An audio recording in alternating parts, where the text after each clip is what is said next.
Mr. Raja can start. Yes, sir. Good evening, respected panelists, moderators, Dr. Vijay Kher and Dr. P.P. Verma. First of all, I take this opportunity to wish you all a happy Ganesh Chaturthi. So may Lord Ganesha bless you and your family, good fortune and wisdom, and remove all obstacles. This is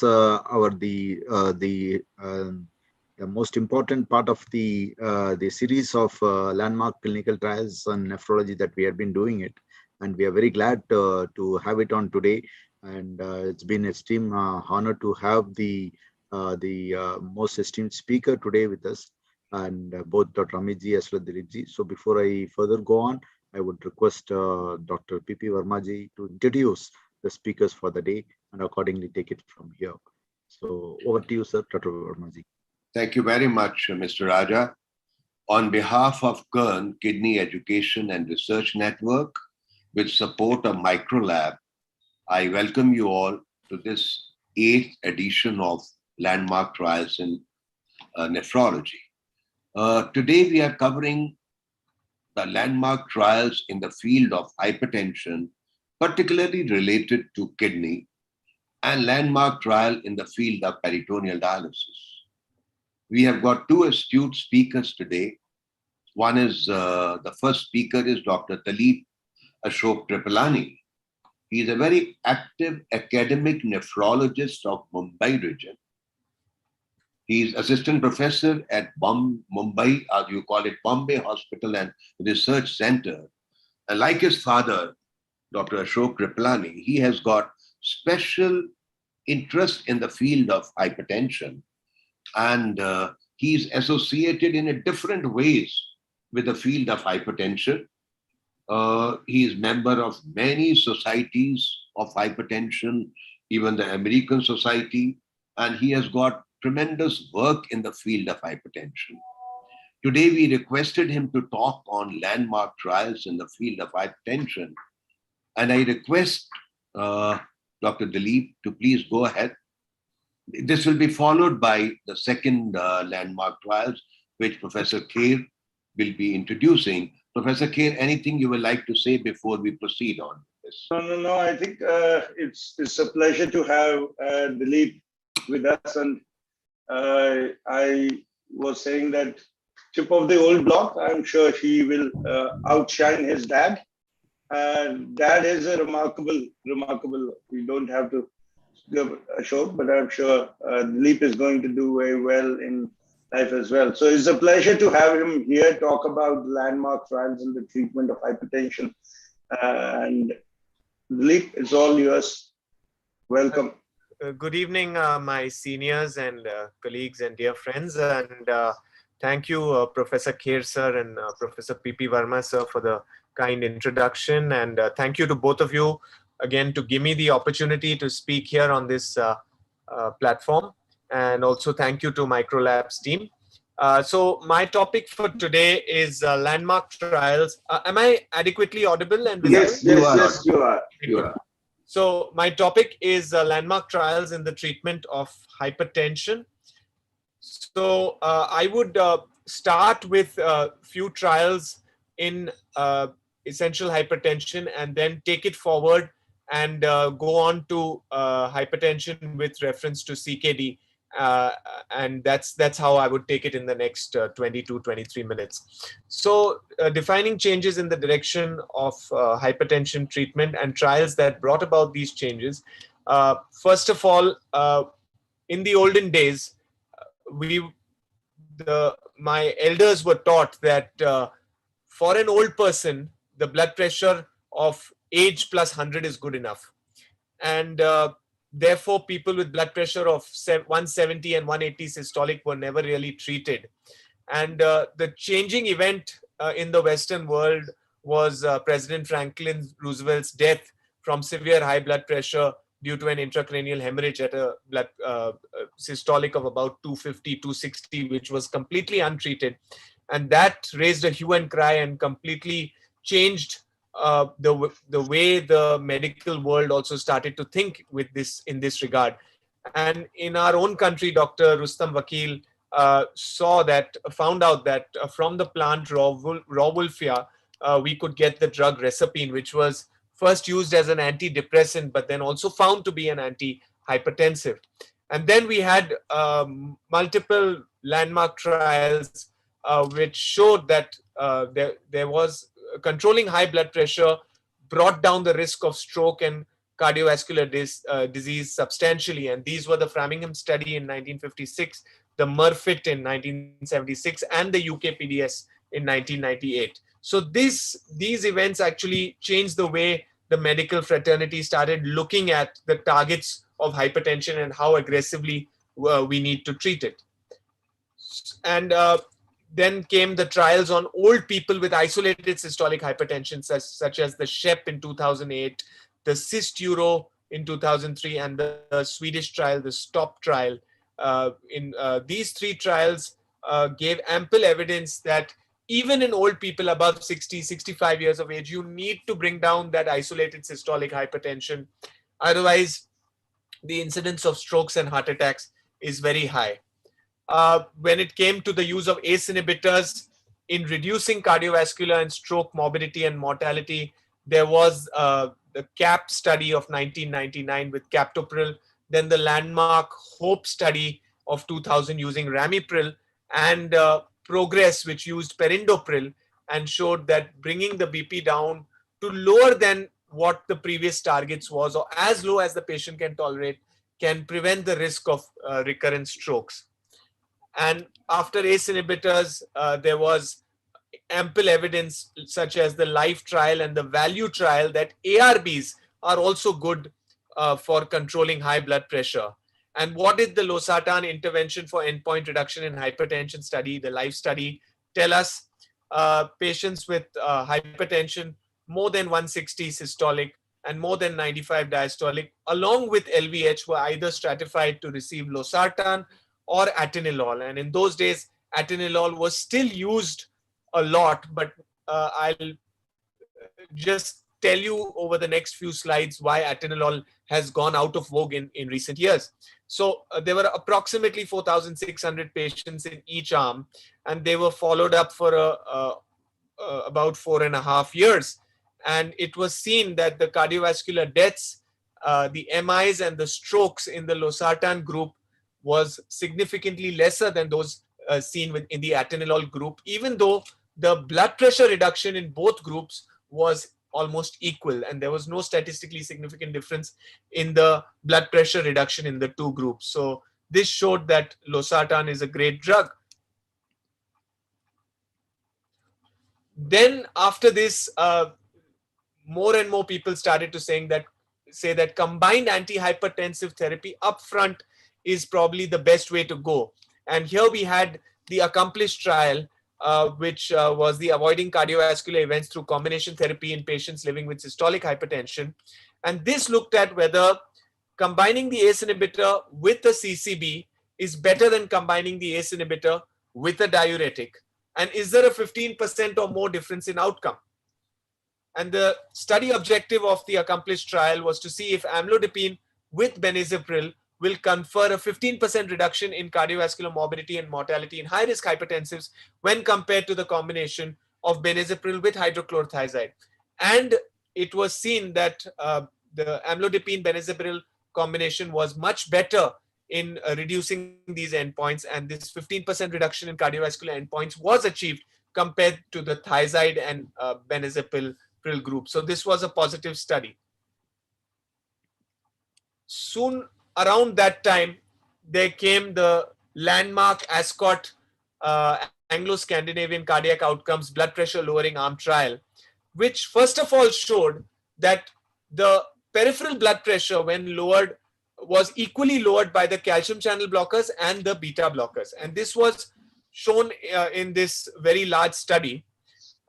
However, the outcomes in the group, the patients who were randomized to calcium channel blocker with ACE inhibitor, the cardiovascular outcomes and the renal outcomes were superior to the patients randomized to the beta blocker and the thiazide group. So it was not sure at this point as to why this difference in the outcomes. And even though the peripheral blood pressures or the brachial blood pressure reduction in both the groups was similar, and the difference between the two groups in the actual blood pressure reduction peripherally was not statistically significant. So to solve this mystery came something called as the CAFE study, which was the conduit artery function evaluation study, which was a subset of the ASCOT BPLA. And this actually showed that central aortic blood pressure lowering is poor with beta blockers compared to calcium channel blockers. And in fact, beta blockers are not a good drug when you look at central aortic blood pressure. So what did this CAFE sub-study of ASCOT tell us? So it was based on the premise that if central blood pressure could be conveniently measured with applanation tonometry, it may provide a better marker of CV risk and response to antihypertensive therapy. Sorry, I missed a slide. I'll just go back one slide. So almost all hypertension treatment studies have utilized conventional mercury manometry to measure the effect of different drug therapies on blood pressure and morbidity and mortality. But what CAFE study was trying to look at was that conventional blood pressure measurements from the brachial readings are an imperfect surrogate measure of central aortic blood pressure. They don't reflect the central arterial blood pressure. And it is possible that various therapeutic regimens have differing effects on large vessel performance and resulting hemodynamic indices. And if central aortic blood pressure could be conveniently measured, it may provide a better marker of cardiovascular risk and the response to antihypertensive and lipid lowering therapy. And what was the conclusion of this famous CAFE study? The amlodipine with ACE inhibitor arm fared much better than the beta blocker plus thiazide diuretic arm in terms of central aortic pressure reduction. And this was the reason why the amlodipine arm had better CV clinical outcomes than the beta blocker arm. And the fact is that this study, the CAFE study, was a final nail in the coffin for the beta blockers. Not all beta blockers, but for the conventional beta blockers like atenolol. And this study was the reason why beta blockers were not included as first-line therapy in uncomplicated hypertension by any of the hypertension societies across the world. Then, shifting towards proteinuria, there was this landmark paper from 2008 called the Hypertension Genetic Network, or the HyperGen, which showed that proteinuria correlated with target organ damage elsewhere. And patients who are hypertensive who have microalbuminuria also have left ventricular hypertrophy. So this showed us that two different types of target organ damage, that is the renal and the cardiac target organ damage, go hand in hand. So this was a positive study showing a correlation between left ventricular hypertrophy and microalbuminuria. Then, talking of proteinuria, let's just briefly look at the proteinuria trials which we're aware of. I'll go through these briefly. We know that reducing proteinuria retards progression of CKD, especially in diabetes, but also in non-diabetic nephropathy. And for this, we had the IDNT, the renal, and the RAIN. So what was IDNT? The IDNT showed it was the premise for IDNT was that diabetic kidney disease is the most common cause of ESRD in the developed world and also in the developing world. ACE inhibitors have been demonstrated. Till this point, ACE inhibitors had been demonstrated to be renoprotective only in type 1 diabetes and were the standard of care for hypertensive and non-hypertensive type 1 diabetic patients with any level of proteinuria. And the role of RAS blockade in type 2 diabetics till this point was not very well defined. But the collaborative study group had initiated the irbesartan type 2 diabetic nephropathy trial called the IDNT, which showed the effect of the AT2 receptor antagonist irbesartan on progression of renal disease and mortality in type 2 diabetics with overt nephropathy and hypertension. And what did this trial show? Irbesartan was compared to placebo, and irbesartan was compared to amlodipine as well. And compared to placebo, irbesartan reduced the chance of reaching the renal endpoint by 20%. And compared to amlodipine, irbesartan did even better. It showed a 23% benefit compared to amlodipine with regards to the renal endpoint. What did Renal tell us using losartan? Reduction of endpoints in NIDDM with AT2 antagonist losartan. It told us that losartan confers significant benefits on renal outcomes in type 2 diabetics with nephropathy and is well tolerated, and it results in a significant reduction in hospitalizations for heart failure. And the benefits of losartan seen in Renal complement many previous losartan studies which demonstrate a reduction in microalbuminuria and macroalbuminuria with losartan. Then these were IDNT and Renal were on diabetics. RAIN study used ramipril and it was in non-diabetics. So the ramipril efficacy in nephropathy study, or the RAIN study, was designed to formally address the hypothesis that glomerular protein traffic and its modification by an ACE inhibitor influence renal disease progression in non-diabetic nephropathies.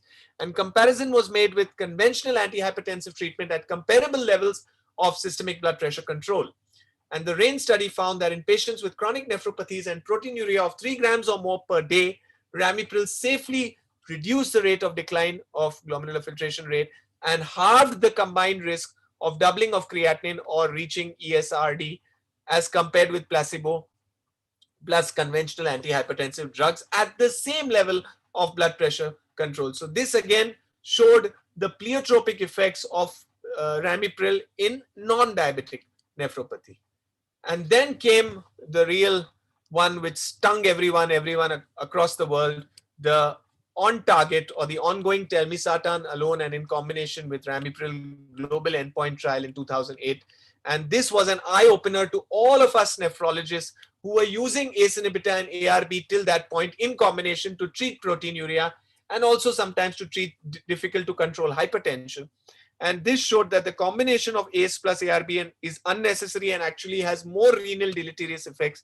And both the ACE inhibitor and the ARB are equally efficacious, and one is non-inferior to the other, and combined therapy is no better than single therapy because combined therapy actually had more renal adverse effects. And the on-target trial program included the on-target and a subsequent sub-study called the Transcend. And in both studies, participants were at high cardiovascular risk because they had vascular disease without heart failure or they had diabetes with end organ damage. And this is what the on-target told us. It showed the non-inferiority of telmisartan compared with ramipril in the on-target study. As you can see here, neither is better.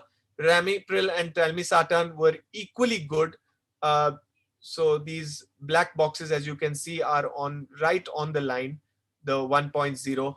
This is what this tells us. And again, by these Kaplan-Meier curves for the primary outcome, this shows telmisartan, ramipril alone, telmisartan alone, and telmisartan plus ramipril. And you can see here that the combination of telmi plus ramipril is no better than either of the drugs alone. So the summary of on-target was that telmisartan is as effective as ramipril on major vascular events in high-risk patients in the on-target study.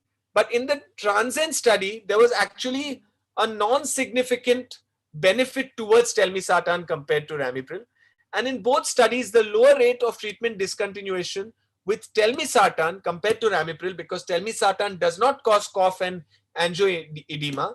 So this we had to make note of, that in the long run, in terms of lifelong adherence to therapy, probably the ARB will be better than the ACE inhibitor because the ARB is free from the cough side effect.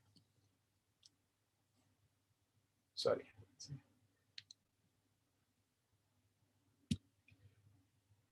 Now, I'll just take you back a little bit on the re-emergence of the diuretic and the inferiority of alpha blockers from the ALLHAT trial of 2002, which showed that chlorthalidone was better than CCB in some ways, but has more side effects like diabetes, new onset diabetes with CTD compared to the dihydropyridine calcium channel blocker.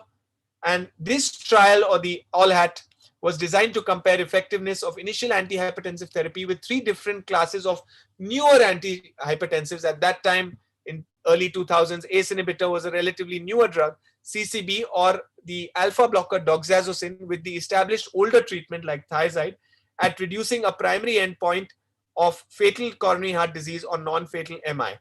And clearly, it is looked at diabetic patients, and when alpha blocker was compared to chlorthalidone, when it came to coronary heart disease overall, there was no difference between the two groups. But in terms of combined CV events, the endpoint was reduced by 22% compared with diuretic compared to doxazosin. And for heart failure, this was a staggering 85% reduction in the endpoint of heart failure with the chlorthalidone compared to the doxazosin. And at this point, it was thought that alpha blockers really should not be used as first-line drugs in hypertension. So alpha blockers a little bit fell by the way, and they were not included in the armamentarium, the initial armamentarium of uncomplicated hypertension treatment. So soon after ALLHAT had come, the JNC 7 of 2003, which established that the ACD regimen, A for the ACE inhibitor or the ARB, C for the dihydropyridine calcium channel blocker, and D for the thiazide or thiazide-like diuretic. These are the 3 drugs. It was said that these have to be the first-line drugs in the treatment of uncomplicated hypertension. And it recommended that combination of 2 or more drugs are usually needed to achieve the target goal of less than 130/80. But important to start treatment as early as possible. And it also said that the ACE or ARB based treatment favorably affect the progression of diabetic nephropathy and reduce albuminuria. And it also told us that ARBs have been shown to reduce progression to macroalbuminuria. Now, coming to resistant hypertension briefly, spironolactone was compared with doxazosin and the beta blocker bisoprolol, and actually in this trial called Pathway 2 in 2015, spironolactone was found to be better at blood pressure reduction than bisoprolol or doxazosin. So what did Pathway 2 tell us?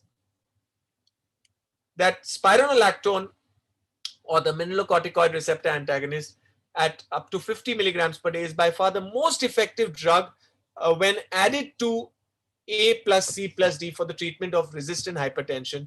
And blood pressure was controlled in 60% of patients when we added this drug. So what happened was that with the emergence of Pathway 2 trial, all the hypertension societies said that if a patient is resistant, truly resistant, and is not well controlled at adequate tolerable doses of the ACE or ARB, the CCB, and the diuretic, then the best drug to add is spironolactone. Now, coming to the method of measurement of blood pressure, the best method we know today is the out of office, the home BP and the ambulatory BP. But the routine office BP is now substituted by the AOBP, or the automated BP, which is what was used in the sprint, which I'll be coming to. And especially for CKD, this AOBP is probably better. So in this regard, what did the CRIC study, the BP sub-analysis, the blood pressure sub-analysis of this large CRIC, what did it tell us? So CRIC stands for the chronic renal insufficiency cohort of 2016. And this was published in April 2016 in CJASN, telling us that masked hypertension and elevated nighttime blood pressure in CKD has a higher prevalence in CKD. And the more the masked hypertension and the more the nocturnal hypertension and the non-dipping in CKD, the more the target organ damage with reference to worsening GFR and target organ damage even at the cardiac level. So there were about close to 1,500 studies in this part of the study. And it was found that if we went by office BP, then close to 69% were at target. But only 49% were at target when ambulatory blood pressure was done. And masked hypertension was there in about 28% of the patients. And white coat was there in about 4% of these CKD patients. So it is important to remember that because there is so much masked hypertension and a little bit of white coat hypertension in CKD, just only the office BP is just not good enough. And ambulatory BP is actually needed for most patients with CKD.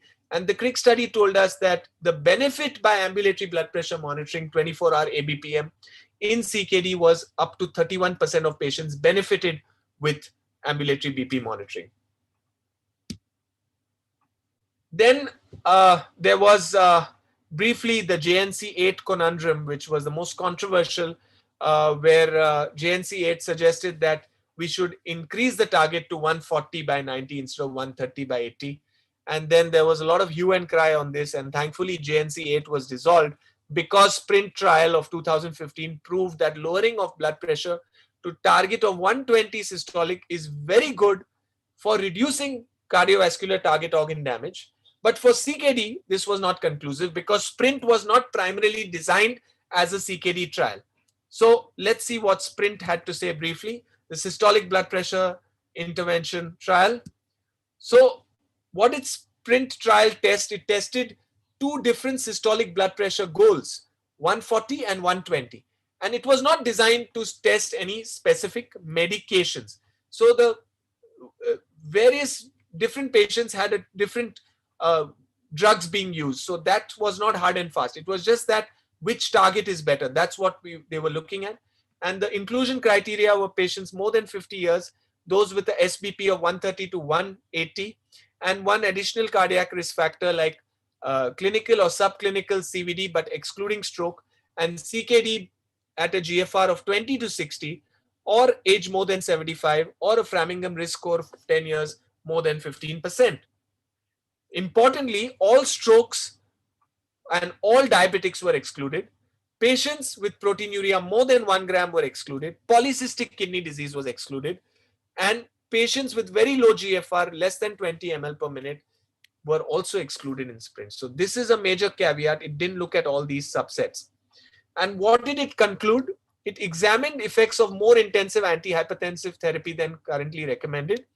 And there was a rapid and sustained difference in the systolic BP achieved between the two arms.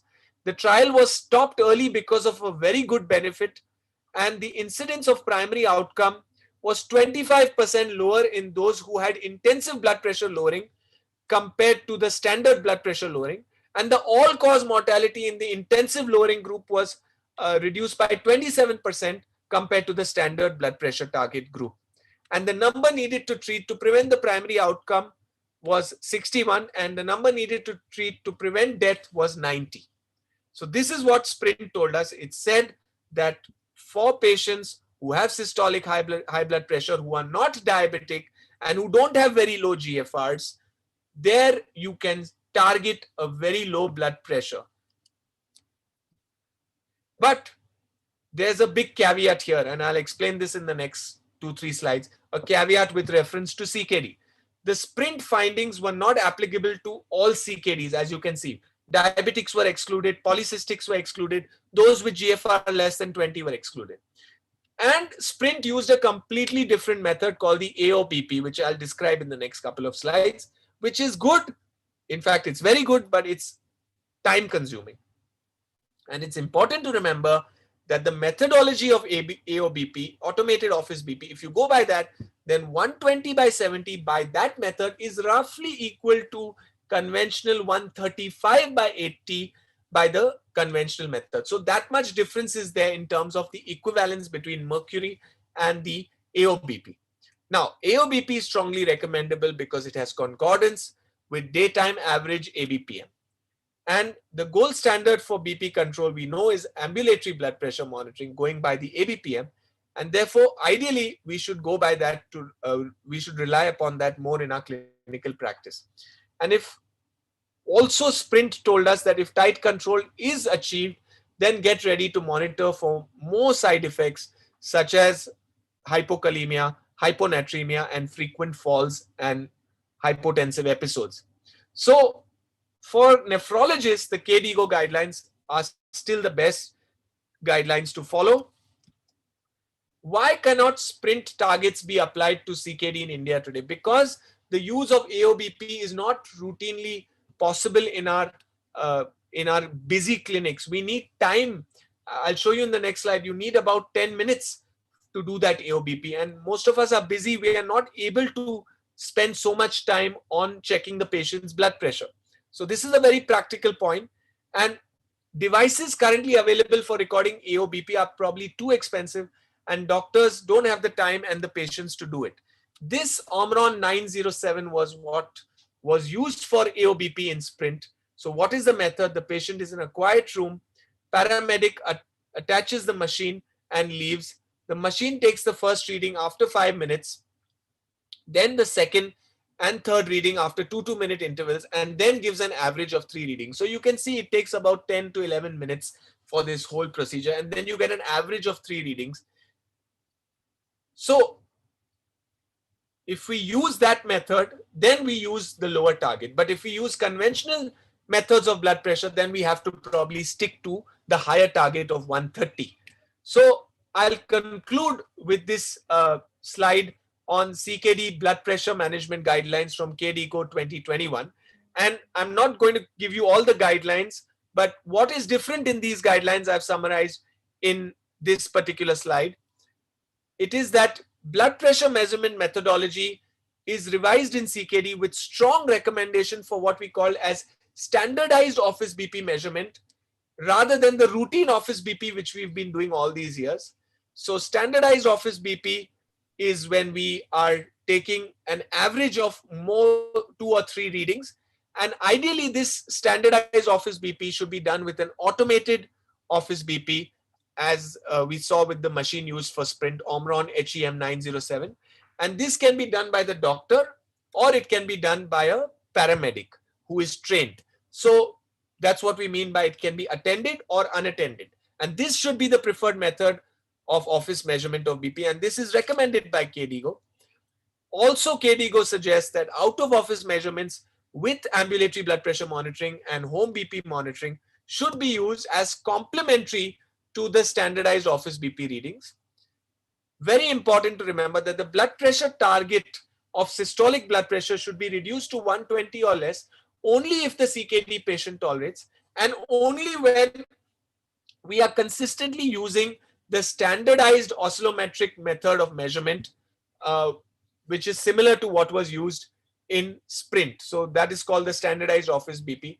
So don't use the target of 120 if you're using the conventional method of BP measurement in your clinic, because 120 by the standardized office BP is actually equivalent to 130 or 135 of the sphygmomanometer. And lastly, the target of 120 millimeter systolic or lower in CKD can be hazardous, is hazardous if measurement of blood pressure is obtained by the non-standardized method. So with that, thank you very much. I'd like to conclude here, and I'm happy to take questions. Thank you very much, Dilip, for wonderful Thank you. talk. And you have raised many issues. We'll come in the question answer session.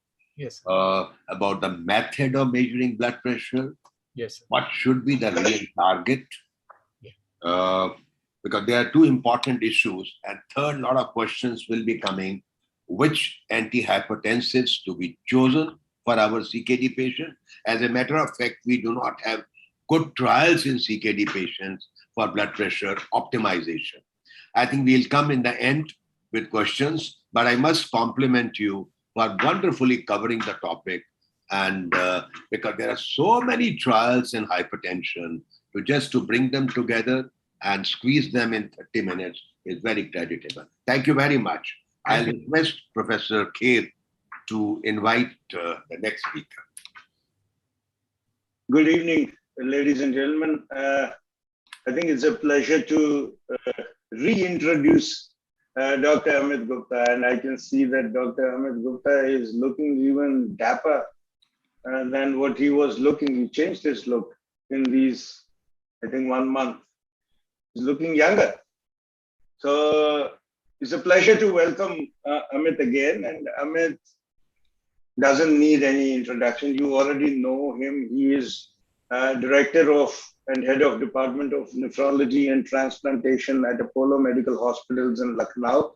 He was the ex-Chief of Nephrology at Sanjay Gandhi Postgraduate Institute at Lucknow, and has been a kind of a pioneer in peritoneal dialysis. And he spoke about the trials in dialysis, hemodialysis last time, and was not able to complete the peritoneal dialysis. And I think this is his area of huge strength and a lot of contributions also from our country. And I feel that he is the best man to talk about the landmark trials in peritoneal dialysis. So, Amit, it's all yours. Good evening, sir, and thank you very much for the very kind introduction. And after the fantastic talk by Dilip about the trials that we have in the field of hypertension, we come to a more mundane area of nephrology, that is peritoneal dialysis. And as many would say, that peritoneal dialysis is a second-class treatment practiced by third-rate physicians. Nevertheless, there are some trials which are of great interest in this field of nephrology, and we'll try and go through them over the next 25 minutes or so. The first trial that we would like to talk about is regarding the timing of commencement of dialysis. And we all know about the IDEAL trial, which had been done in the field of hemodialysis. It's been done in the field of both the chronic kidney disease as well as the acute kidney injury, and also in the field of peritoneal dialysis. So this was again a multi-centric trial, and you had two groups, and you had adults with who were having an EGFR of between 10 to 15 ml a minute, who were planned to be treated with PD, were either randomly allocated to commence dialysis when their GFR was between 10 and 14, that was considered to be an early start, or between 5 and 7, which was considered to be a late start. And the primary outcome of this trial was basically to look at the all-cause mortality. And when they looked, if you look at the patient groups in both these groups, there were 233 patients in either of the two groups, and they were more or less evenly balanced in terms of their gender, in terms of age, in terms of their time since they were first seen by the nephrologist, in terms of their race, in terms of the primary cause of end-stage kidney disease, with diabetes being the primary cause for renal disease in majority of the patients. In terms of the comorbidities that were present, and whether there was a history of smoking or not. Again, they were balanced in terms of the medications that they were taking, whether they were taking ACE inhibitors, angiotensin receptor blockers, statins, and erythropoietin stimulating agents. They were also balanced in terms of the body mass index, and as well as the blood pressure, both systolic and diastolic. And their creatinine values were more or less same. So essentially, the two groups were very well balanced and matched. So as I said, there were 233 patients in either group. The median times from randomization to the dialysis initiation were about 3 months in the early group, and was 7.83 in the late group. And the deaths occurred, which the primary endpoint was the mortality, all-cause mortality. So deaths occurred in 102 patients in the early start patients, and a 96 in the late start patients. So the primary outcome is all-cause mortality. Again, there was no significant difference. The composite cardiovascular events, again, when they looked at cardiovascular deaths or non-fatal MI, non-fatal strokes, hospitalization with new onset angina, transient ischemic attacks, where again, there was no difference between the two groups. Composite infectious events, whether it was death or requiring hospitalization, again, was similar in the two groups. And the complications of the dialysis in terms of access revision or access infection or a significant fluid electrolyte disorder were again same. And if you look at these this graph, you can see this Kaplan-Meier graphs for overall patient survival in early and late start was no different. The two graphs were just matching each other, and the p-value was 0.8. So there was no difference in the composite cardiovascular events, composite infectious deaths, or dialysis-associated complications between the two groups. When they looked at the peritonitis rates, it was 0.73 in the early start group and 0.69 in the late start group. So early initiation of dialysis in patients with stage 5 CKD who were planned to be treated with peritoneal dialysis was associated with clinical outcomes comparable to those seen with late dialysis. So the initial enthusiasm for starting the patients on early dialysis in the ideal studies, it has been shown, and several others that followed, that there was no benefit of starting your patients early. It's better to wait for their patients to reach a stage where the eGFR is between 6 and 7, which has been the recommendation of most societies of nephrology, or if they're developing uremic symptoms. Then you have the other landmarks trial, which is looking at the adequacy of dialysis and nutrition in continuous peritoneal dialysis. And we have the famous CANUSA study. And this CANUSA study, excuse me, was from several centers in Canada and USA. That's how the name was derived, CANUSA. And the principal investigators, you had David Churchill, Wayne Taylor, and Prakash Keshavaya. Prakash Keshavaya, who was not a nephrologist, he was an alumni of IIT Bombay and did his chemical engineering and gone off to the United States, was working with Baxter at that point of time. And Prakash has done a lot of work in the field of peritoneal dialysis, and I would recommend reading some of his articles that he has written, because those are published in the 90s, after which he stopped working with Baxter and came back to India. And then you had other investigators from various centers, from leading centers, both in US as well as in Canada. So the objective of this study was to evaluate the relationship of adequacy of dialysis and the nutritional status to mortality, technique failure, and morbidity.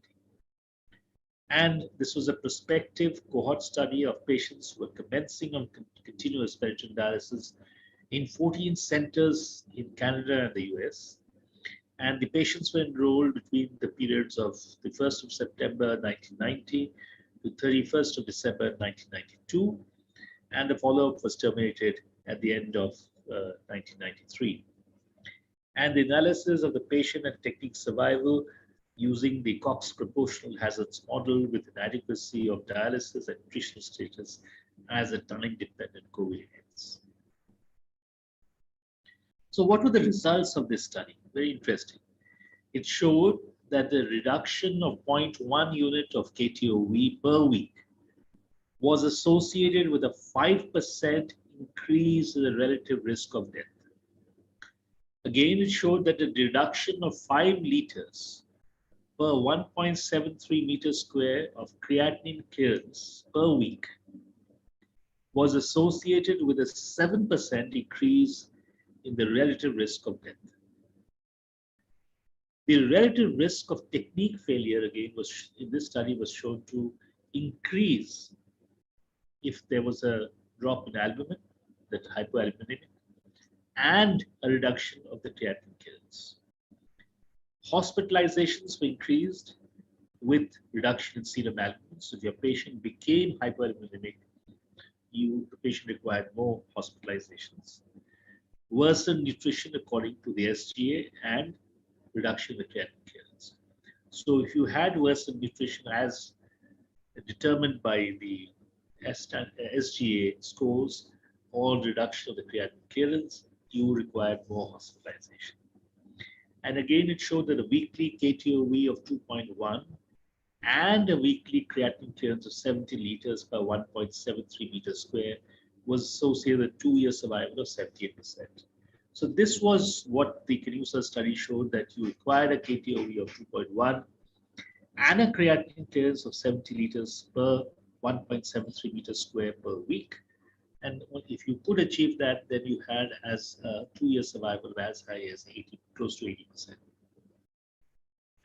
And this is what it showed in terms of this thing, that if your KTOV was 2.3 and the creatinine clearance was 95, your survival was as high as 81 to 86%. And if it was 2.1, it was 78% KTOV and creatinine clearance of 81%. So if you had very high KTOV or very high creatinine clearance, your survival was obviously improved at the end of 2 years. And any reduction of your KTOV, as it was shown in this, that or in the drop in the creatinine clearance, was associated with the increased relative risk for death. And again, this is just the same thing, the charts, they show that as your creatinine clearance dropped, your survivals became inferior. The number of percent of the surviving patients, if your creatinine clearance was as high as 85, then you had the best outcomes. If your creatinine clearance was down to 40, you had the worst outcomes at the end of 2 years. Again, the same thing with KTOV. If the KTOV was high, you had again very good outcomes at the end of 2 years. But again, if it was less than 1.5 or about 1.5, you had the worst outcome. So this is what the Canusa study brought. But subsequent to that publication of the Canusa study, there had been several reanalyses, and people started criticizing the Canusa study on various accounts. And you had this interesting publication by Joanne Margman and included David Churchill, who was the lead author of the Canusa study, where they looked at this and what they sort of brought out, or the reason why this was there was this revisit of the Canusa study was because it was said that association between the greater clearances of small molecular weight solutes and better clinical outcomes in patients who were treated with CAPD has been reported in prospective cohort studies. And these studies have contributed to the adequacy of peritoneal dialysis recommendations as proposed by Docking. So these recommendations therefore assume there's an equivalence between the clearance of small molecules by the native kidneys and that by the peritoneal membrane. So essentially, all these studies had earlier presumed that your clearance of your small molecules through the urine by your native kidneys would have the same beneficial effect as that has been cleared by the peritoneal membrane. But then we had several other publications, like you had Davies from the United Kingdom. He reported that patients who were undergoing CAPD had similar initial residual renal function, but those who died amongst them had experienced a more rapid deterioration of renal function. So though patients who lost their residual renal function more rapidly had higher chances of mortality. Then Dias Buxo from the United States in 1990, the same year, reported that residual renal function strongly correlated with survival, whereas peritoneal clearances were not. Seto from Hong Kong in 2000 again found a strong association between greater GFR and survival, but no association between peritoneal creatinine clearance and patient survival. And Rocco from Italy, again, reported a 40% reduction in the residual renal relative risk of death associated with 10 liters per week per 1.73 meters increase in the renal creatinine clearance and a 12% decline in the relative risk of death associated with a 1 unit increase weekly KTOV. So all these studies, and just after the publication of the Canusa study, actually brought home the point that there was a difference between the clearances, small solute clearances made by the native kidneys as compared to that which is cleared by the peritoneal membrane. So the Canusa data was reanalyzed to address that for this, that for each 5 liter per week, 1.73 meters square increase in GFR, it was reported to have a 12% reduction in the relative risk of death, but there was no association with the peritoneal creatinine clearance, which was actually the relative risk was only 1. And the estimates of fluid removal, that is 24-hour urine volume, or the net peritoneal ultrafiltration, and the total fluid removal were added to the Cox model. And therefore, they found that for every 250 ml increase in the urinary volume, there was a 36% reduction in the relative risk of death. So when they added these estimates of fluid removal, they found that the amount of urine volume that a patient was having actually had an impact on the survivals. So this then showed that the association of patient survival with GFR disappeared. And they said that neither net peritoneal ultrafiltration nor the total fluid removal was associated with patient survival. And the assumption of the equivalence of peritoneal and renal clearances was not supported by this data.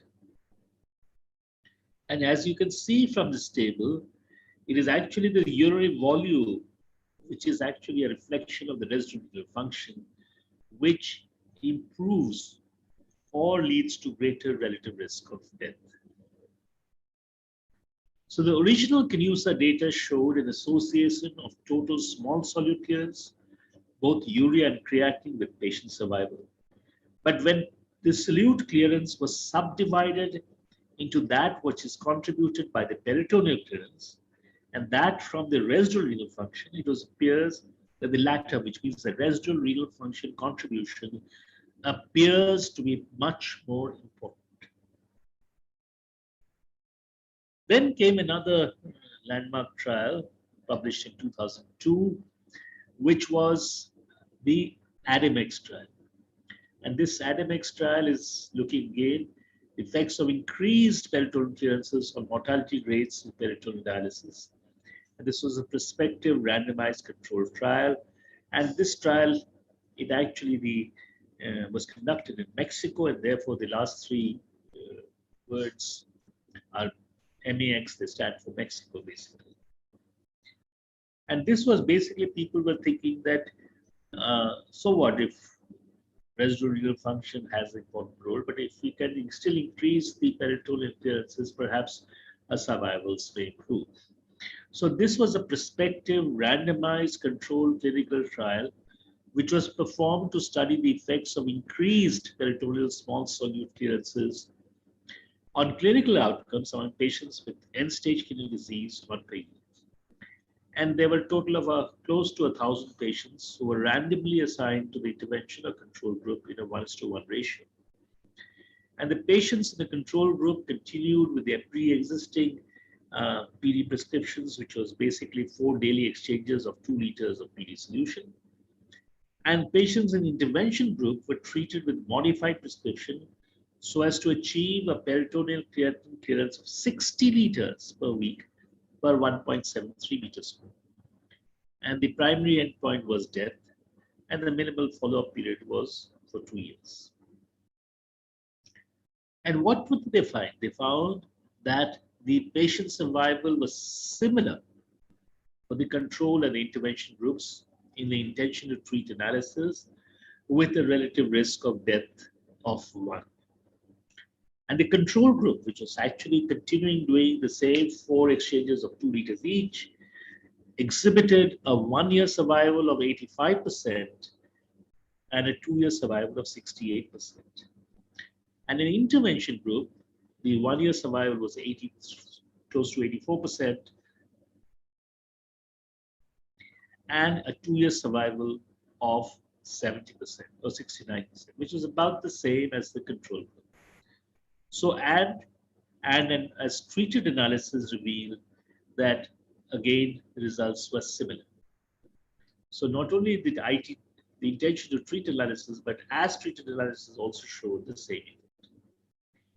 The mortality rates for the 2 groups were similar after adjustment factors of factors known to be associated with survival for patients undergoing PD, for example, age, diabetes, serum albumin levels, normalized protein equivalent of total nitrogen appearance, and anuria. And this study provides evidence that increase in the peritoneal small solute clearances has a neutral effect or no effect on patient survival. And there was no clear survival advantage was obtained with increasing the peritoneal small solute clearances. And this is just to show you the two groups that they were balanced again for various things like gender, the cause of end-stage kidney disease, comorbidities, their the height, weight, BSAs, blood pressures, whether they were anuric or not. And again, their biochemical values were almost similar, and so were the hematological values. And if you look at the two groups of patients, control and the treated groups, you can see that there was the time course after randomization.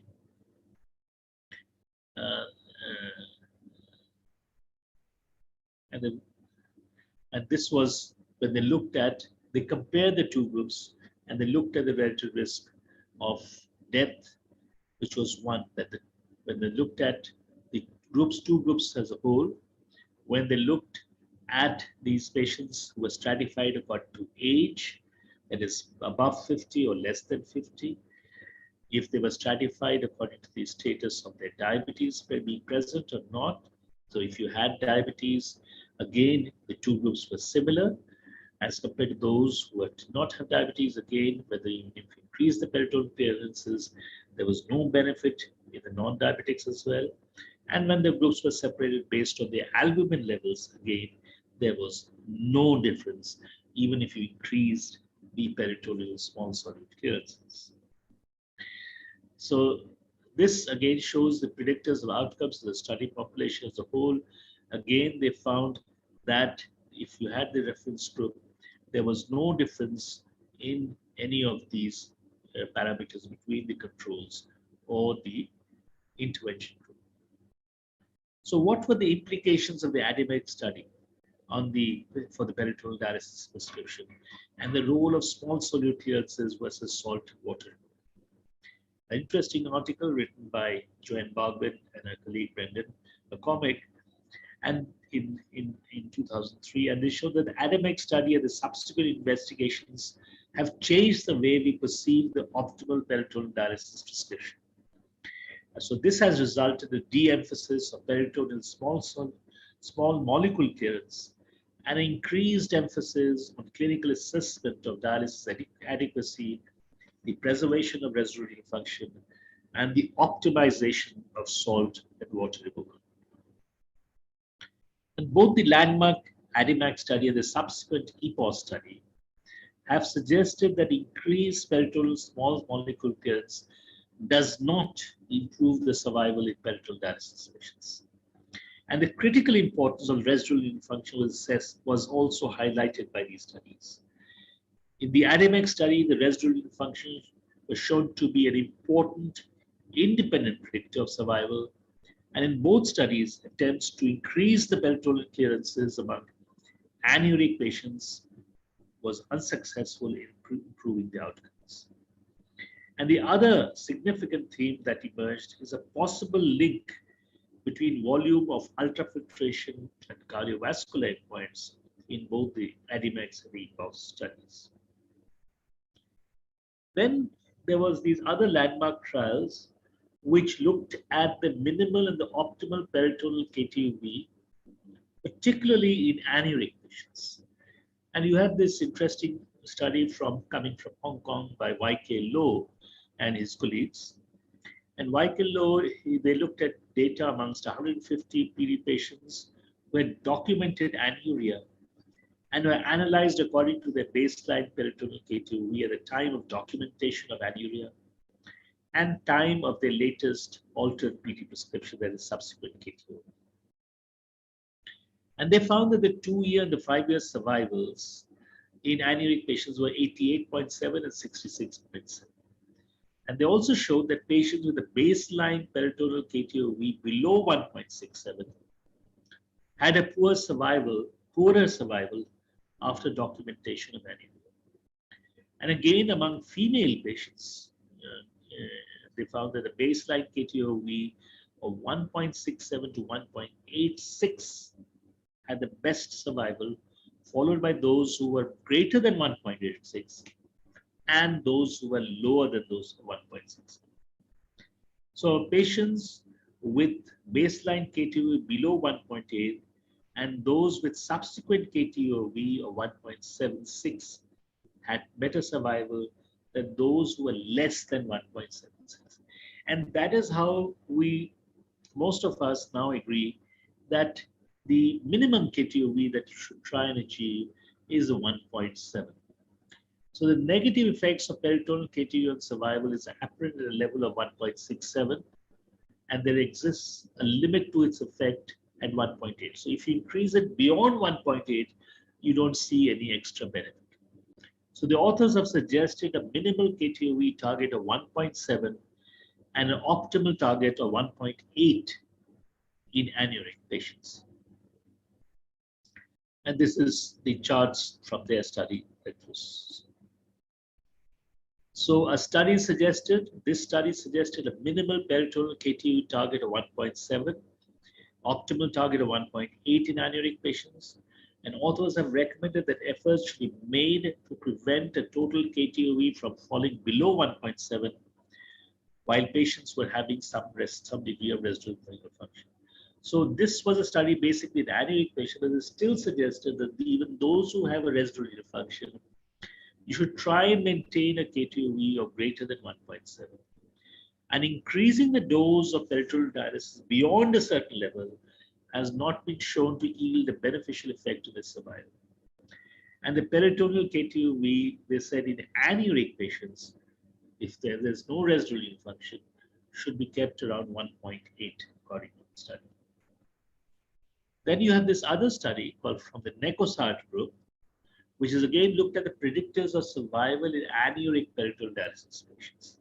And the aim of this study was to analyze the effects of peritoneal small solute clearances and ultrafiltration of survival in anuric patients, and to establish minimum levels of small solute clearances and net ultrafiltration. And this Necosart study was a 2-year patient survival after the outset of anuria was 67%, technique survival was 73%, and a combined 2-year patient technique survival of 50%. And the risk factors associated with mortality in a group of anuric patients who were on PD was age, comorbidity, the duration of peritoneal dialysis before anuria, and low serum albumin. And they showed that a KTOV of less than 1.5 per week and a creatinine clearance of less than 40 liters per week per 1.73 meters square was associated with increase in the relative risk of death. And peritoneal ultrafiltration significantly associated with survival according to the Necosart study in anuric patients.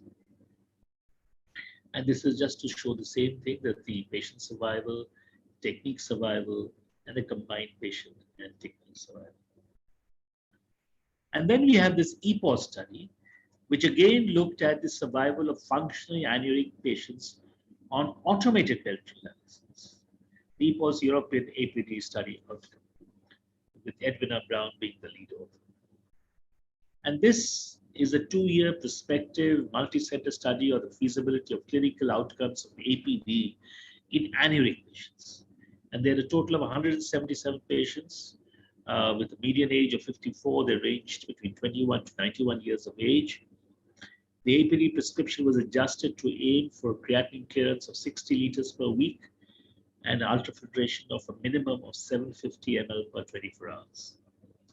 And the baseline predictors of poor survival were age, nutritional status, diabetic status, and ultrafiltration of less than 750 ml per 24 hours. Again, these are showing the same things. The Kaplan-Meier plots of 2-year patient survival and so I would end here. And unlike the hypertension trials, we don't have too many landmark trials in the field of peritoneal dialysis. But I went through some of the trials. Of course, they are ancient in terms of their history. But But these are the trials that you're very often asked about in your examination. So you should be aware about these trials, the CANUSA study, the ANIMEX trial, and the trials in the urinary patients. Thank you very much for your attention. Thank you, Amit, for that wonderful summary of the landmark trials in peritoneal dialysis. And I must say that, as usual, it was an exceptional talk. Peritoneal dialysis is the favorite topic that students always want me to request people to talk about, because this is something that they have probably the least kind of training in many centers, including our own. And I know in your center, the students get a lot of training, and there are many other centers also which have a strong peritoneal dialysis program. But I think overall, the number of successful peritoneal dialysis programs in the country are less. And so this remains an extremely sought after topic by the students, because the questions which are commonly asked from them in the exam, since they have not been exposed to it, is true. So with this, thank you very much. And I think I will request General P.P. Verma to start the ball rolling for the question and answers. And Dr. K.L. Gupta is there in the audience, I guess. I think we should try to get him on to maybe speak as well. Maybe you can ask. He's asked 2 or 3 questions related to the leap, I guess. He's asking that. Very pointed questions. I think we start with the leap. Number 1, which method of BP monitoring? You stressed on ambulatory BP monitoring as the ideal method. There's no doubt about it.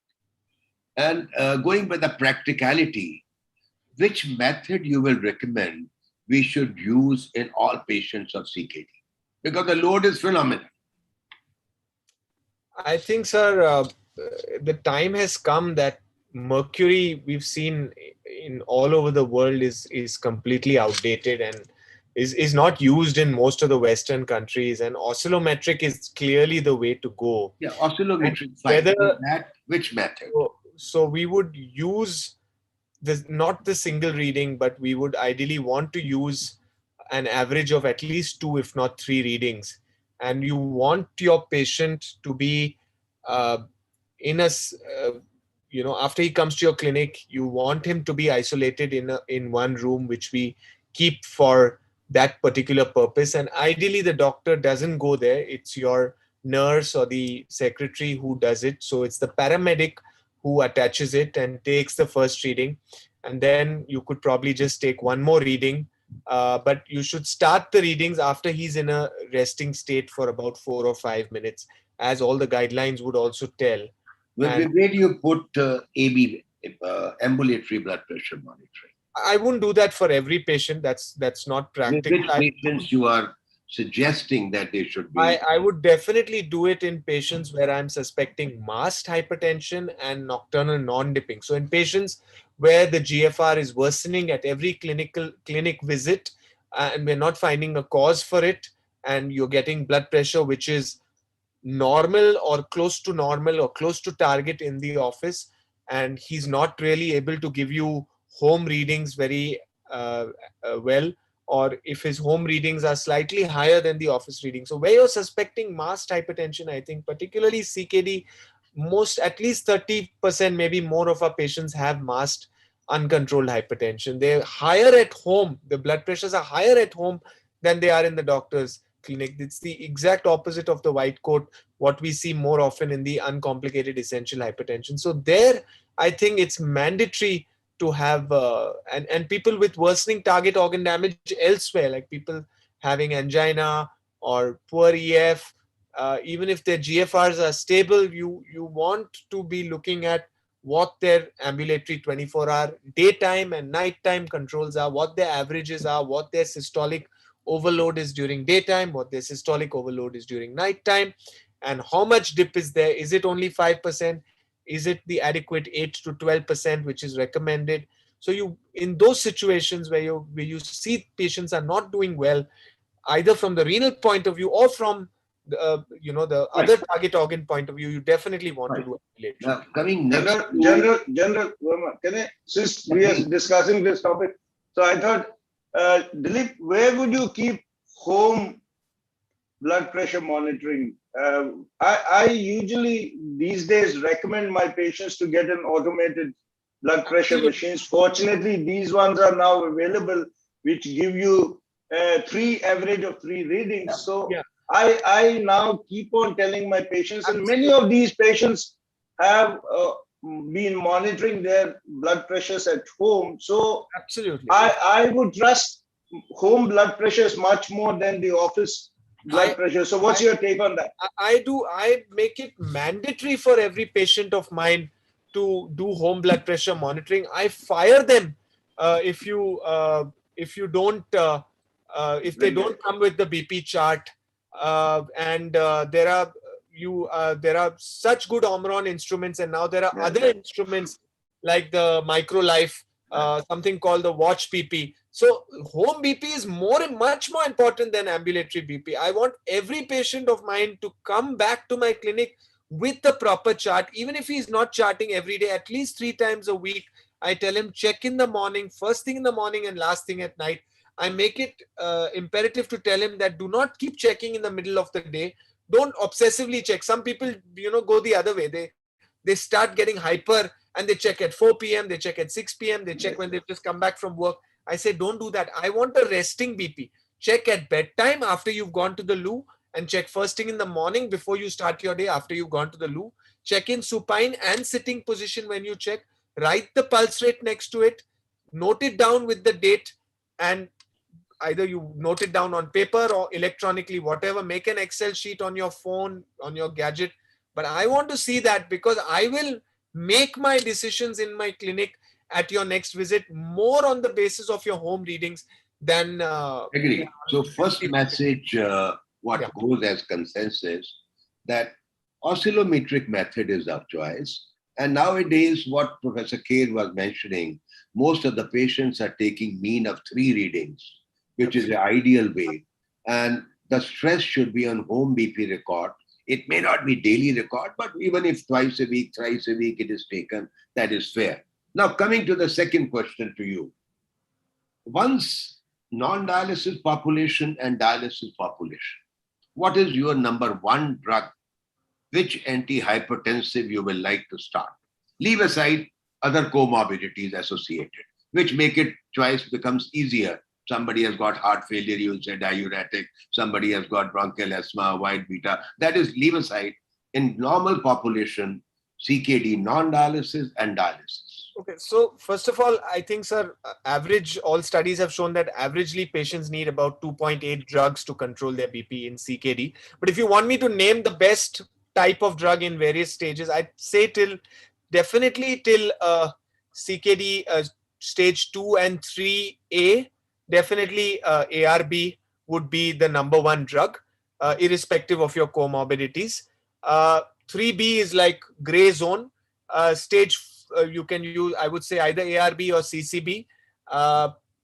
Stage 4 and 5, I'd definitely say number 1 drug. If you want number 1 drug, I'd say dihydropyridine CCB, because of the ability of them to bring down they are more effective, even in a volume expanded state. And then post-transplant, I'd again say amlodipine or nifedipine or cilnidipine, the dihydropyridine. This is a question corollary to what Professor Gupta had asked.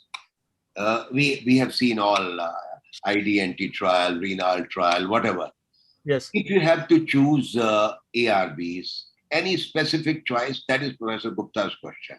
Because the trial has been with irbesartan, losartan, telmisartan. Which one? So I divide it like this. I'd say if your blood pressure is very high and you want really tight control, then your best drug is either telmisartan or olmesartan, because these are long acting. They are once a day. I'd want to go with that. If you are looking at an older person where you're worried about sudden drop in blood pressure, then maybe I'd use losartan twice a day, because that's a slightly milder drug. So between these 3, these are the 3 I normally use. Okay. Now, if a person is night dipper, but we say the nocturnal dip is often almost 30-40% of the CKD patients do not have nocturnal dip. Okay. Now, Yes. what about the nocturnal institution of medicine, bedtime? Oh yeah, I always try to do that. I like to space my drugs out. There's enough evidence that the ARB given at night is a better drug, acts a little better, and so I always do that. In fact, when I write my prescription, I put the timings and I tell my patient if you're on 3 drugs, I space them out. Just I know it makes it a little more difficult, but I think we get a better control like this. If the patient is going to be compliant and is going to remember to take his drugs, I'll probably put the CCB and the diuretic in the first half of the day and the ACE or the ARB at night. And then if I have to add like something like a prazosin, I'd first add it at night. So that's how I would do it. Yeah. Now, lastly, before the first set of questions, Yes, sir. Do we have any solid data that the blood pressure control to a particular level, let's say 120 or 140, does it really make significant difference in progression of CKD? If you are targeting it in non-dialysis population, now what target to choose? Logically, we choose, let's say 130 by 75 or 80 is a good target. So from whatever older studies we had and from whatever Professor George Bakris from America has taught us, lower is better. And clearly retarding rate, the number one thing to retard the rate of renal disease progression in early to middle stages of CKD is tight blood pressure control. So 130 should be your target. It's just that Sprint has, in a sense, been an eye-opener, but it's also confused us a little bit because it used a different methodology. So if we use that methodology, then as I said in my last slide also, I would like to target 120 if you're using that methodology in a young and middle-aged CKD. In an older person, I'll definitely leave it a little higher, maybe 125 by that technique, which would you can take it like it's a 10 millimeter difference roughly. So 120 by the standardized is roughly equal to 130 or 135 by the routine office BP, which most of us are still doing.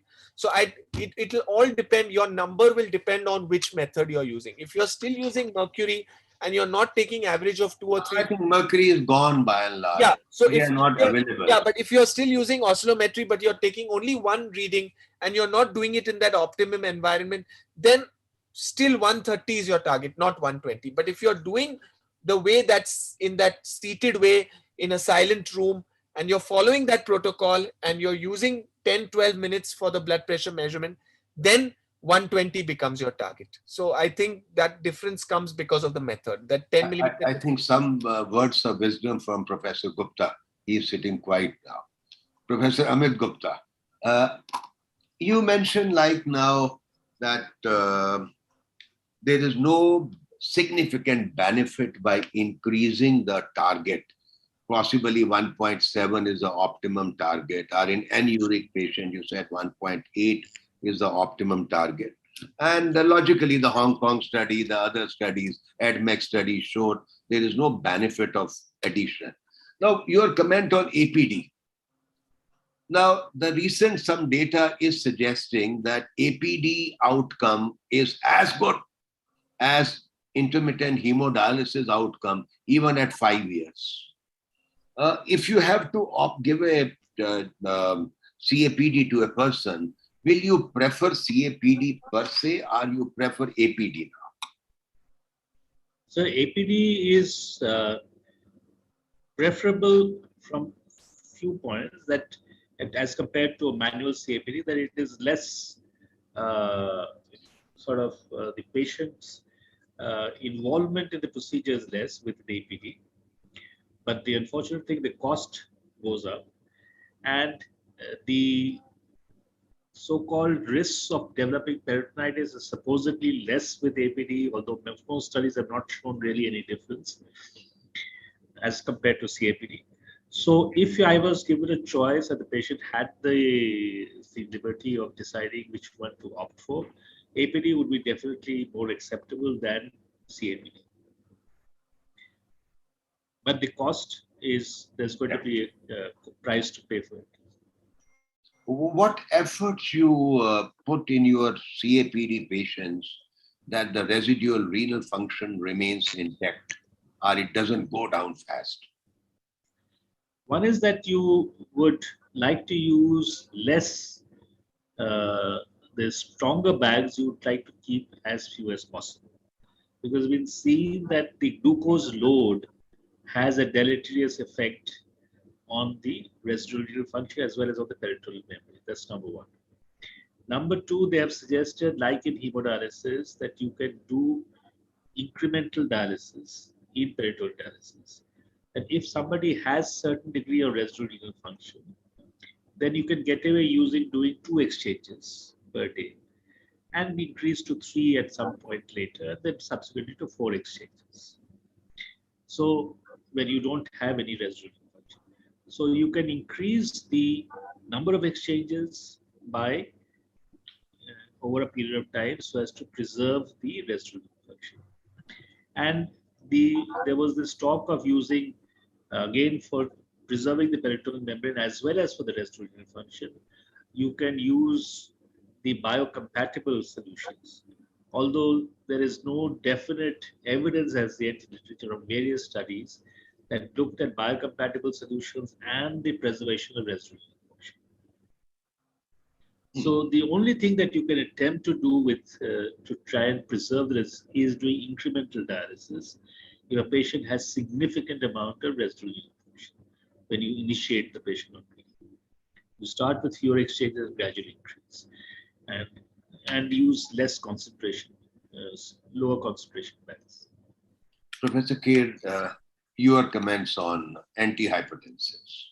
No, I think Dilip has covered most of the points quite well. And I feel that just to emphasize, especially to physicians, although they are not in the group, this is a nephrology group itself. And I don't think I will have to take coal to the castle to telling them that blood pressure remains perhaps the most important factor for retarding the progression of kidney disease. And I think I would agree with what Dilip said, that in younger patients, I would target blood pressure to a level of 120 and 80, and less than 130 and 80 definitely.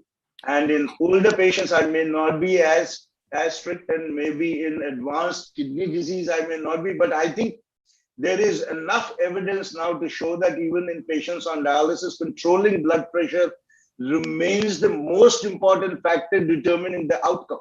The commonest cause of death in our patients is cardiovascular disease in dialysis population. And the most important factor determining the cardiovascular death is the control of blood pressure. So I think that blood pressure control remains the most, but unfortunately, still not targeted by nephrologists to the same extent that I would want it to be.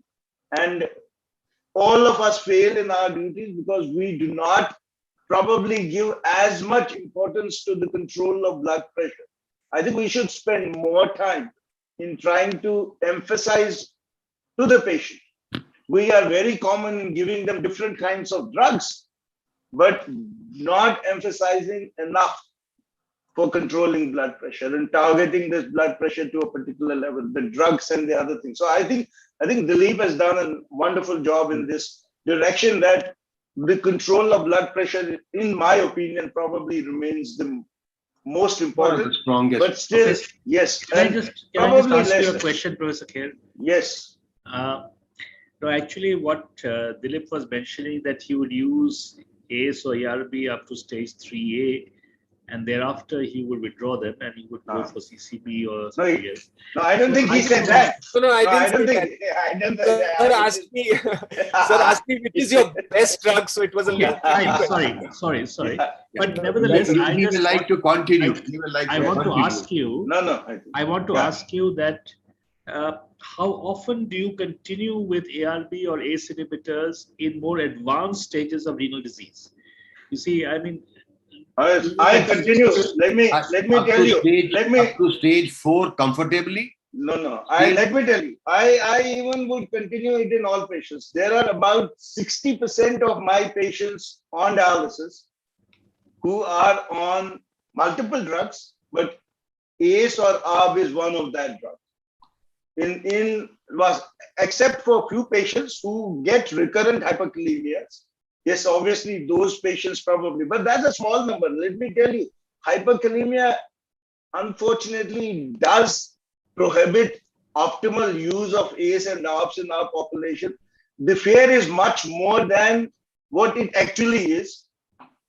And therefore we are not able to use probably, but my hyperkalemia. I think by and large, most of us are withdrawing these drugs when your creatinine touches an excess of 3.5 or 4. My hyperkalemia potassium level is 6. I usually don't get rarely perturbed till a potassium of about 6 and above, and I will continue ACE and ARBs in vast majority of my patients. I tend to agree with Professor Kher. Unless there is a sudden acute deterioration of the GFR, I don't usually routinely withdraw the ACE or the ARB.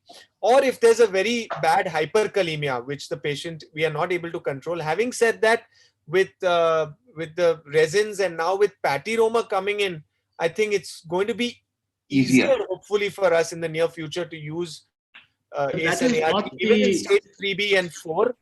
At least to continue it. I would not initiate it in somebody with CKD stage 4 if I'm seeing it first time. Small comment on that. We once in army, we have got a different system that any person on dialysis cannot be discharged, cannot be sent back to unit. So they remain admitted. So we had a ward in army hospital, even now, where at least 30 patients on dialysis remain. So once we tried this, we were giving ACE/ARBs to all of them as a routine. And interestingly, over a period of 5 to 6 months, just 16% of them develop hyperkalemia. It is not universal that you are giving the ACE or ARB, people are developing hyperkalemia. Possibly the scare is too much. And as you rightly said, with the availability of gradually Patyroma and other drugs, possibly things are going to improve. One question which Professor Gupta has, if he's there, he can ask directly. He was just questioning, is there any difference in the anti-proteinuric effect of different ACE and ARBs? Just to complete his question. I think head-on-head, sir, there's no direct comparison, and in terms of, and whatever the comparisons have been, it shows that they are equivalent. It's ultimately the blood pressure lowering also determines. The more you get the blood pressure under control with that particular drug, in terms of the antihypertensive potency, you will get a significantly that much better proteinuria reduction. But in terms of the pleiotropism, I think they are pretty similar in terms of a class effect, in terms of proteinuria reduction. It'll all go by how much you manage to get the blood pressure under control. So but head on, if you were to compare an ACE inhibitor with an ARB in terms of BP lowering potency, I think the newer ARBs like telmisartan, olmesartan are more long acting, and they are more potent antihypertensive. So that would directly translate into a better antiproteinuric effect. Doctor, can I intervene? Yes. Can't hear you. We can't hear you as well. Yeah, no, we're not able to hear you. My feeling is, I will be more at Dr. Gupta, your voice is not clear. Oh, it's breaking. But I'm trying to be awake. What I'm saying, telmisartan is a good drug which I like. Some people say that losartan is good. Because that's an old drug. But you say that olmesartan, no, elzilsartan, there's so much. I think there is a network issue. Yeah, there is a network issue. Dr. Gupta, we are not able to hear you clearly. We can type his question. Yeah. Dr. Gupta, while Dr. K.L. Gupta comes on board, I have one question which is important for this audience, I guess, and this is the hemodialysis is gone on board in the PMJ scheme as a free scheme to a part of our population. We lobbied with the government, and now peritoneal dialysis has also been included. Is there any data as to what is the percentage of utilization in the PMJ scheme in the peritoneal dialysis, or it hasn't yet started? Is there any information? And if it hasn't, then what are the things we should do to get it quickly on board? So I don't think that the peritoneal dialysis scheme has been rolled out As yet? as yet through the Prime Minister's Fund, although it has been included, I guess. Yeah. But it hasn't been ruled out by most states as yet. Yeah. Okay. I thought that if that was so, what are the things we should do to make peritoneal dialysis as a therapy to be started by or accepted by nephrologists? It is a first grade. I must change your thought process about this being a second grade. By third grade nephrologist. By third grade nephrologist, I don't think. I may have said it in a debate sometime back, but that was a debate. So I would think that it's a first grade. The reason is that it involves again a lot of patient patient learning, training the patient or the relative to perform the dialysis, to convince the patient to do this thing at home, when he has access to another form of dialysis. Now that more hemodialysis centers have opened up across the country, including remote areas, patients consider it easier and to go to a center rather than doing it at home. Thirdly, is that many hemodialysis centers themselves talk about problems with PD, and they tell the patients that, look, if you go on PD, then you're likely to develop infections more often than if you were on hemodialysis, which is actually the other way around. Patients on a hemodialysis with having intravenous, these catheters have higher chances of infections, and much fewer patients, even in the United States, start off hemodialysis with permanent access like fistula. Most of them start with temporary accesses and necklines and other things. So the infection rates are much higher for a non-tunneled catheters as compared to a PD infection or to a tunneled catheter hemodialysis.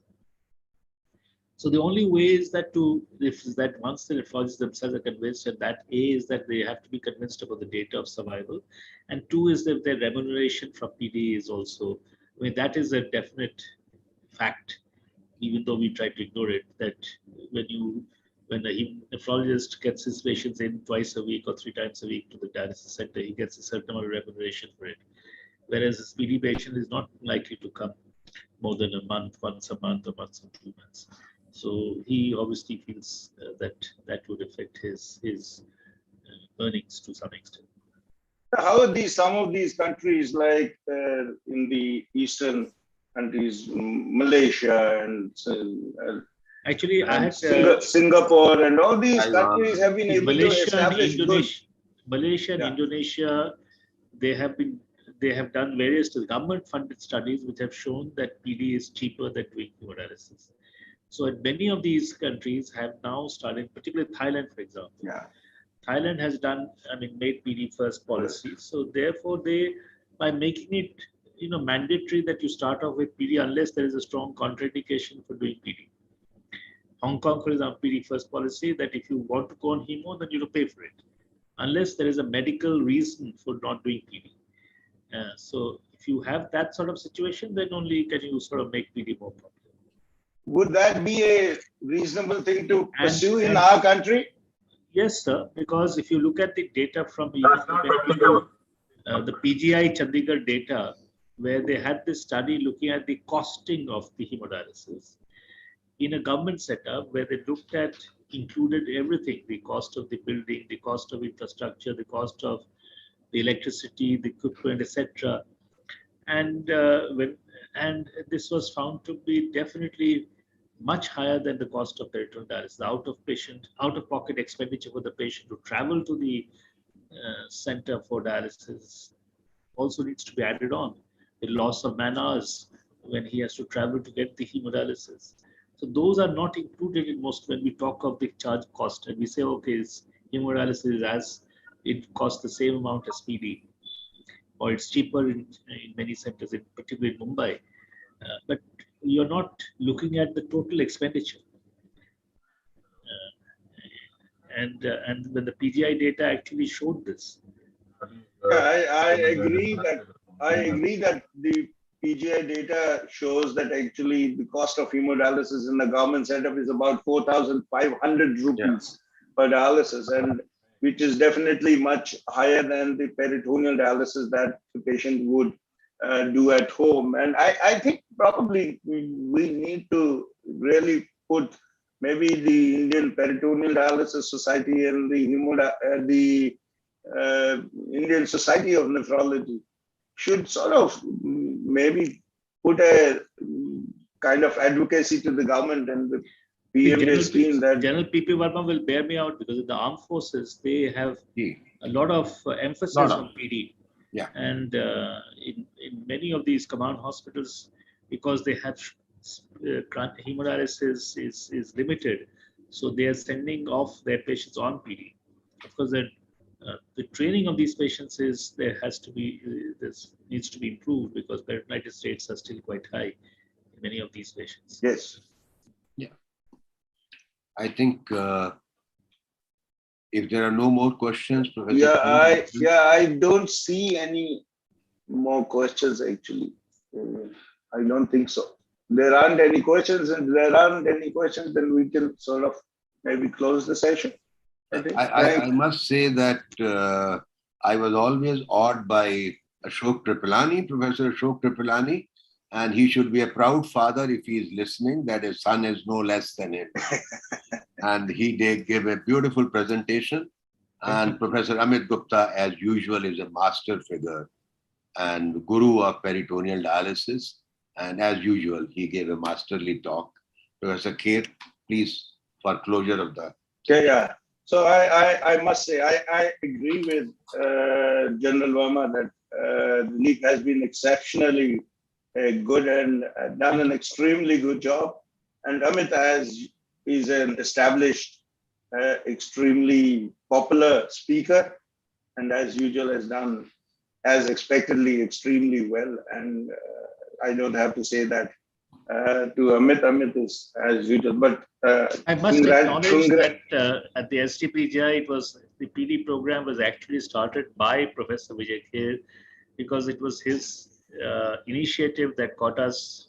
I mean, this was the first place which got nurses exclusively for the PD program. And you see, the PD program can only run successfully if you have your own nurses and don't depend on the training from the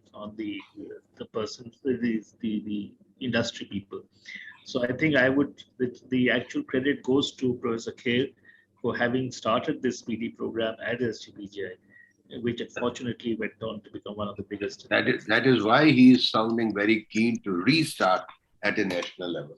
Yeah. No, I still feel that PD is, and unfortunately is not done as well, and as HGPD has documented, and Amit led that program, and they have demonstrated that if you run these programs well, you can do successfully peritoneal dialysis in fairly large number of patients. And I think we are underdoing peritoneal dialysis in many centers, and including I haven't been able to do that kind of a program in any of the other establishments that I did subsequently.